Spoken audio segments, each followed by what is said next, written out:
So this is the last part of lecture 2. I want to talk about acids and bases and some just general formulas that we're going to encounter this year.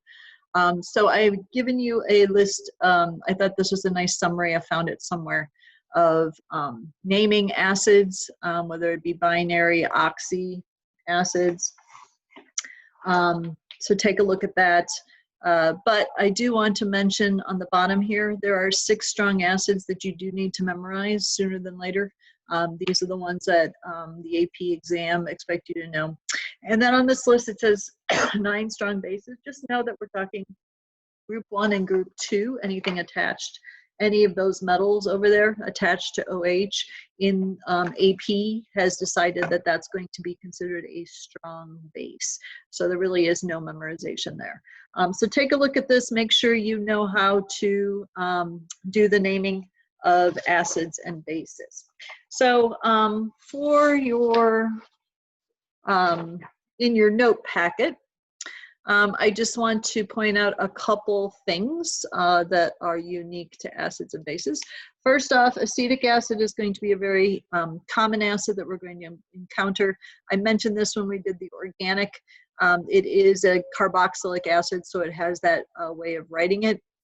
But the AP test has now gotten a little better with acetic acid. It usually writes it this format, so it's acetate attached to hydrogen first. Anytime you see hydrogen first, it's generally going to be considered an acid. So the AP world has kind of got on board using this more than that because, again, they've taken the organic off of the AP exam.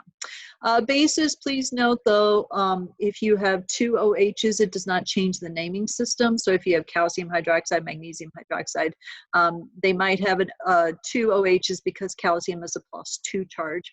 So please note there's no dihydroxide or anything else out there. Bases, one that you definitely need to know is ammonia. Okay, is NH3. It is a very common mistake that students make that we have something called ammonium. Okay, that's NH4+, that is a polyatomic ion. And those two get confused quite often. Another set of chemicals that you might be looking at sooner than later are what we call hydrates.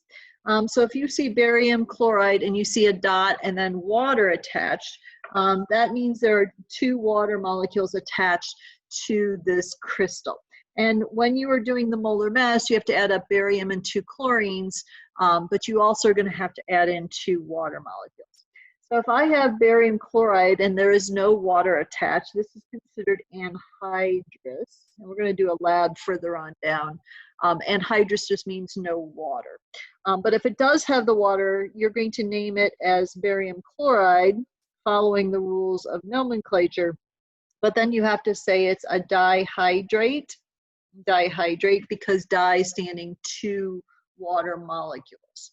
Another molecule that you might see is copper sulfate, and there are 5 water molecules attached to that one. Again, that little dot just means a plus sign. It does not mean multiplication, so just keep that in mind. Copper has 2 different charges, so I do need to keep that in mind. So it's going to be copper 2 sulfate. Sulfate has a -2 charge, so I know it has to be a +2. And then I have 5, so again, knowing some prefixes, 5 is going to be penta. So I call this pentahydrate. Okay, and we will be doing a full lab on this, but I thought it'd be nice to introduce those to you early. And then to finish up, I want you to take a look at your polyatomic ions. You're going to have to memorize this grouping. And because of that, there are some different ways you could kind of organize the information. Like, for example, do recognize that if you have 1 less oxygen, it's usually called ite. The higher oxygen is called ate. So you will see that across the board for nitrate, sulfate, and phosphate. If you attach a hydrogen, you call it hydrogen, and then the sulfate or sulfite, that is a pattern that you could use to kind of organize. But then there are some other polyatomic naming systems that I just kind of want to mention because you might see them on some worksheets or some other resources. HSO3- is called hydrogen sulfite because SO3 is sulfite.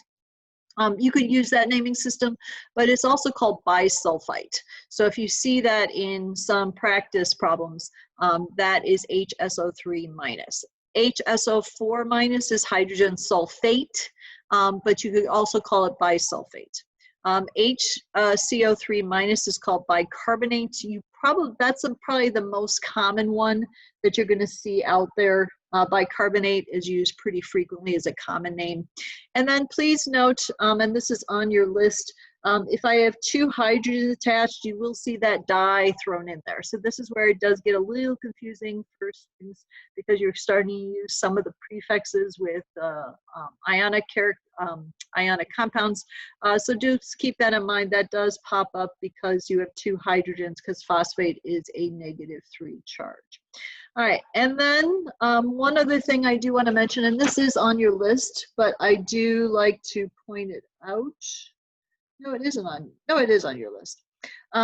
Mercury 1 and Mercury 2. It's kind of unique in the fact that Mercury 1 is a diatomic.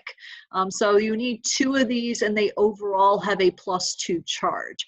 So that means each individual mercury is a +1.